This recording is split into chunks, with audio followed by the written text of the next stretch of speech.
Question number 2.27 માં એવું આપેલું છે કે 4 માઇક્રોફેરેડેના કેપેસિટરને 200 વોલ્ટની બેટરી સાથે જોડવાનું છે. તો શું થશે?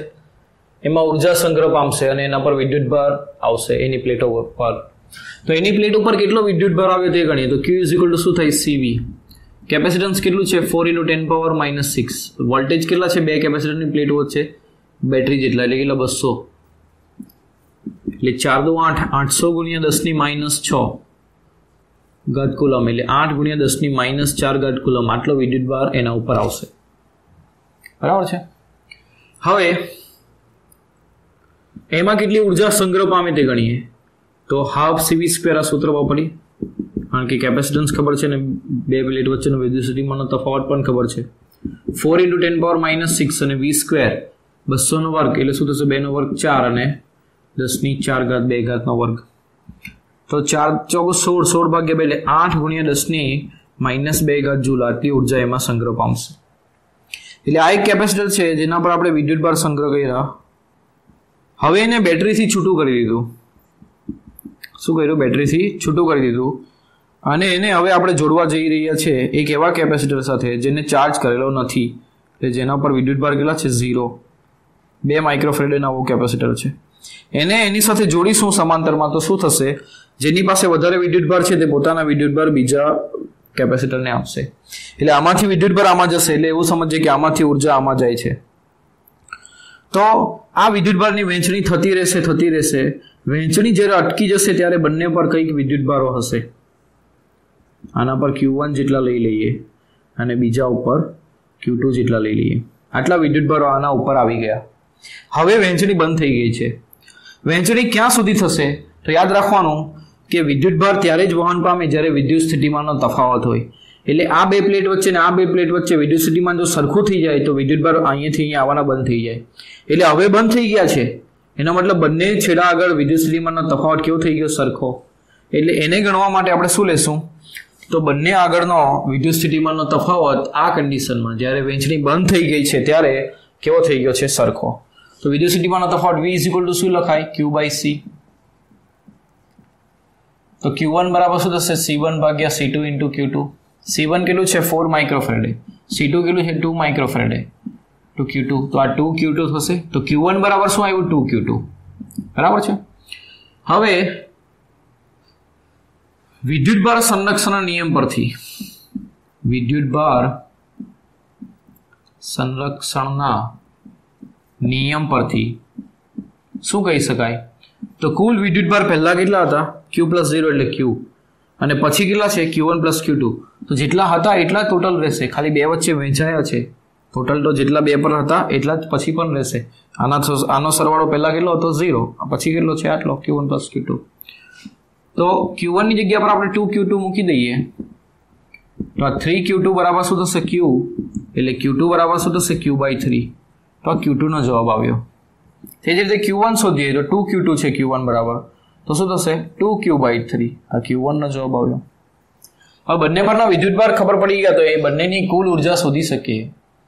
તો તંત્રની ઉર્જા શોધીએ તો તંત્રમાં બે વસ્તુ છે, એક કેપેસિટર અને બીજું કેપેસિટર. બંનેની ઉર્જાનો સરવાળો કરી. પહેલાની ઉર્જા Q1² / C1, બીજાની ઉર્જા Q2² / C2.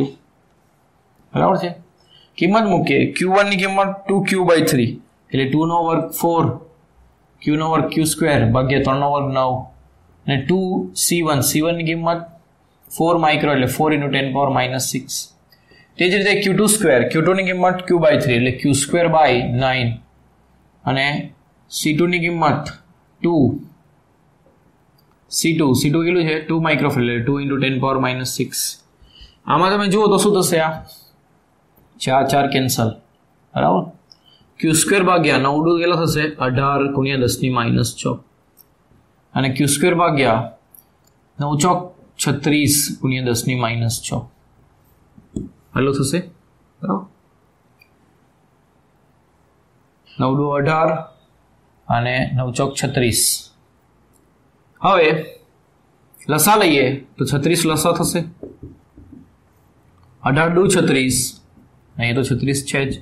તો 3Q²/36 × 10 - 6 કેટલું થશે? Q² ભાગ્યા 12 × 3 = 12 10 - 6 क्यू ની કિંમત મૂકીએ ક્યુ ની કિંમત કેટલી છે 8 8 નો વર્ગ કેટલો 8 8 64 × 10 - 8 ઘાત અને 12 × 10 - 6 ઘાત તો આ કેટલા થશે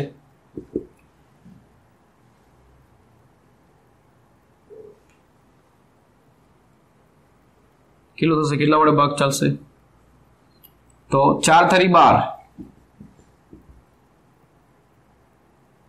4 વડે ભાગ ચાલશે 8 8 64 થાય એટલે 4 વડે ચલાવીએ तो 16 × 4 = 16 16/3 10 ની -6 ઘાત ઉપર લઈ જાઓ તો શું થશે 10 ની -8 + 2 એટલે 10 ની -2 ઘાત જૂલ આ એની અંતિમ ઉર્જા થઈ હવે આ જે ઉર્જા છે તમે 16/3 કરશો તો 5.33 આવશે એટલે તમારો જવાબ આવશે 5.33 જૂલ × 10⁻² જૂલ તો જો આમાં શું થયું તો આટલી ઉર્જા કેપેસિટરની અંદર હતી આપણે બેટરી વડે જોડીને એને આટલી ઉર્જા આપી પછી તે પોતાની ઉર્જા આની સાથે વહેંચે તો વહેંચી એટલે શું આની પાસે 10 રૂપિયા હતા અને આને 5 રૂપિયા આપ્યા એટલે આની પાસે 5 રહી ગયા આની પાસે 5 તો ટોટલ તો જેટલા છે એટલા જ રહેવા જોઈએ ને પણ એવું થતું નથી વહેંચણી થયા પછી આપણે ઉર્જા શોધી તો તે ઓછી થઈ ગઈ જેટલી હતી એના કરતાં ઓછી થઈ ગઈ એનો મતલબ શું થયો કે વિદ્યુતભાર જ્યારે અહીંયાથી અહીંયા વહન પામે ત્યારે આ તારમાં વિદ્યુતભાર વહન પામવાને કારણે ઉષ્માના રૂપમાં